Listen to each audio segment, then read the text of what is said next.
Di kota ini, kelaparan terjadi di mana-mana. Sampah dan limbah berserakan. Air pun berwarna hitam pekat dan berminyak, serta minimnya lapangan pekerjaan. Inilah kota Makoko. Kota Makoko merupakan kota terapung yang paling kumuh di Afrika. Makoko merupakan sebuah desa kecil yang dibangun oleh para nelayan sekitar 100 tahun yang lalu.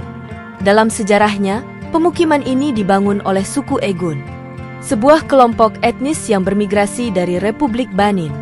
Mereka memilih wilayah ini karena lokasinya yang strategis dan berada di tepi pantai laut Samudra Atlantik. Dibentuk pada abad ke-18 sebagai desa nelayan kecil yang kemudian menyebar dengan cepat hingga membentuk pemukiman besar. Saat ini Makoko didominasi oleh para imigran dari Afrika Barat yang sedang mencari pekerjaan di Nigeria. Sebagian besar para imigran bergantung pada sektor pencarian dan penangkapan ikan. Sulit untuk membayangkan betapa banyak orang dan padatnya penduduk yang tinggal di Makoko, karena tidak pernah ada sensus resmi yang mendata jumlah penduduk di sana. Namun diperkirakan, kota terapung ini ditempati oleh sekitar 150.000 hingga 250.000 jiwa. Kota terapung di Nigeria ini bukan terkenal karena keindahan kota terapungnya ataupun keindahan pemandangan alamnya di atas air, namun karena kotor dan kumuhnya lingkungan di kota ini.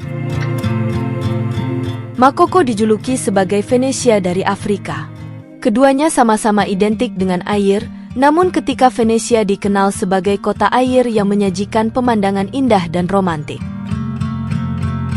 Makoko justru menyajikan pemandangan penuh limbah dan sampah yang berserakan.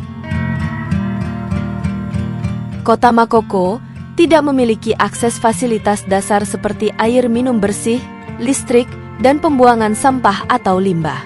Sehingga jika kalian berkunjung ke kota Makoko, kalian akan melihat banyak limbah-limbah dapur yang berserakan di sekitar gubuk-gubuk kayu yang terapung.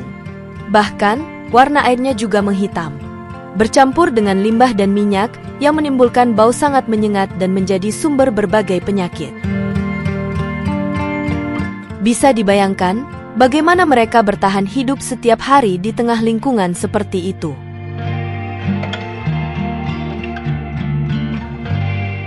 Berenang di air bukanlah pilihan terbaik, tapi itulah kolam renang terbaik bagi mereka. Hal yang lebih miris lagi, pendidikan di kota ini sangatlah tertinggal. Bahkan, dengan jumlah penduduk yang banyak, mereka hanya memiliki satu sekolah dasar berbahasa Inggris yang terletak di tengah kota.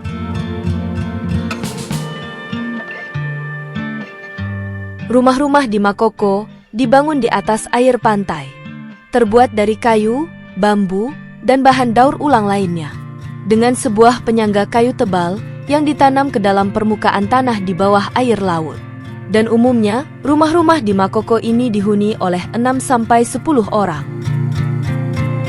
Untuk transportasi, mereka melalui kanal-kanal yang dibangun mengelilingi setiap rumah, dengan alat transportasi utama menggunakan perahu kayu.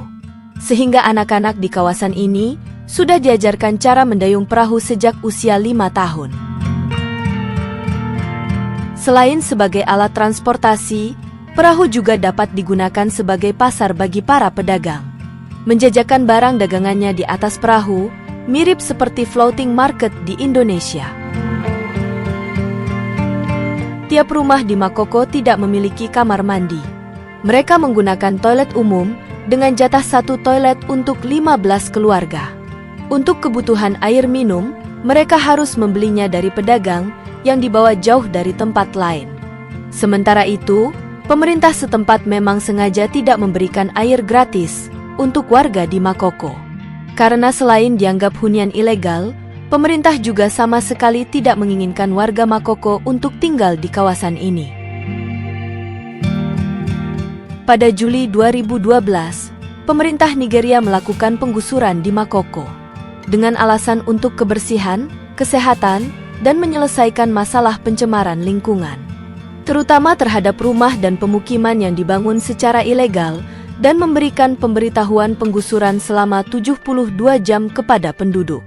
Namun, banyak penduduk meyakini bahwa penggusuran itu sebenarnya adalah upaya pemerintah untuk menjual sebagian daerah Makoko kepada para pengembang properti dan investor, dan kemungkinan akan menimbulkan kerusakan lingkungan yang lebih parah. Oleh karena itulah, protes besar-besaran pun dilakukan.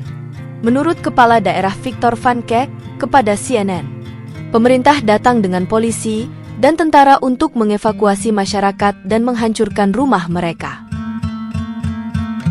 Dalam kejadian itu, seorang tokoh masyarakat bernama Timothy ditembak mati oleh polisi. Hal ini membuat pihak berwenang menghentikan proses penggusuran.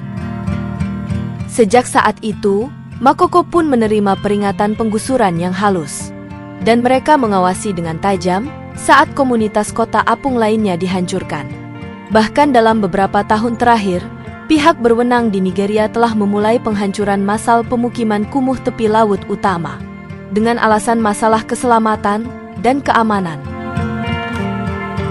Lebih dari 30.000 keluarga tidak punya tempat tinggal, serta mereka diusir secara paksa.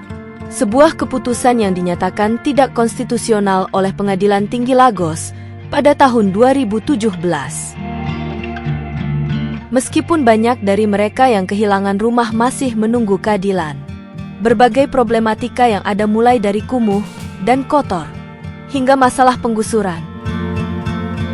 Namun ternyata, banyak wisatawan yang tertarik datang ke Makoko. Salah satu daya tarik paling menawan di Makoko adalah sekolah terapung yang dirancang oleh tim arsitek dari tong plastik.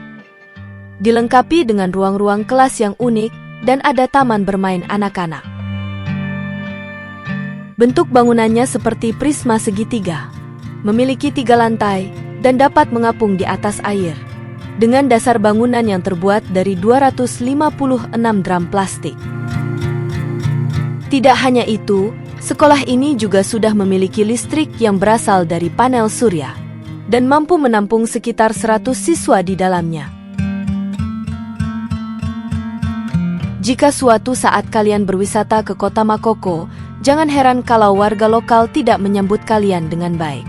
Hal itu karena warga selalu waspada dan menganggap para wisatawan tersebut sebagai mata-mata dari pemerintah. Tak hanya itu, mereka juga sedikit risih kalau kalian foto di daerah pemukiman, karena mereka takut foto mereka dijual atau dijadikan propaganda yang bisa semakin menguatkan pemerintah untuk menggusur pemukiman warga Makoko.